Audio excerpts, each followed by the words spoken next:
ওমানে ঈদ উল ফিতরের সম্ভাব্য তারিখ ঘোষণা করেছে দেশটির আওকাফ ও ধর্ম বিষয়ক মন্ত্রণালয়।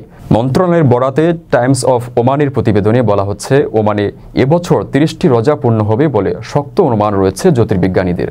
তাদের মতে ঈদ উল ফিতরের প্রথম দিন হতে যাচ্ছে আগামী ৩১ মার্চ সোমবার। ওমান অ্যাস্ট্রোনমিক্যাল সোসাইটির অবজারভেটরির প্রধান আব্দুল ওয়াহাব আল বুসাইদিও বলেছেন একই কথা। তার মতে ২৯শে রমজানে সূর্য সন্ধ্যা ৬টা ২১ মিনিটে এবং চাঁদ সন্ধ্যা ৬টা ২৬ মিনিটে অস্ত যাবে। এজন্যই সেই দিন ওমানের চাঁদ দেখা প্রায় অসম্ভব হবে। এদিকে মাহে রমজানের দিন গড়ানোর সঙ্গে সঙ্গে ঈদ উল ফিতরের উৎসব আর ছুটির অপেক্ষাও বাড়ছে কর্মীদের। এবছর সম্ভাব্য ছুটি হতে পারে ৫ কিংবা ৯ দিনের। বিষয়টি চাঁদ দেখার উপর নির্ভরশীল, তবে জ্যোতির্বিদদের সম্ভাবনা আমলে নিলে ছুটি হতে পারে ৫ দিনের।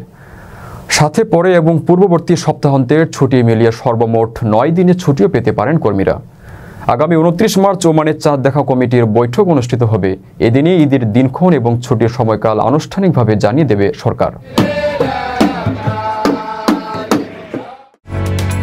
ওমানের সেরা রেট দিচ্ছে বাংলাদেশি প্রতিষ্ঠান গালফ এক্সচেঞ্জ।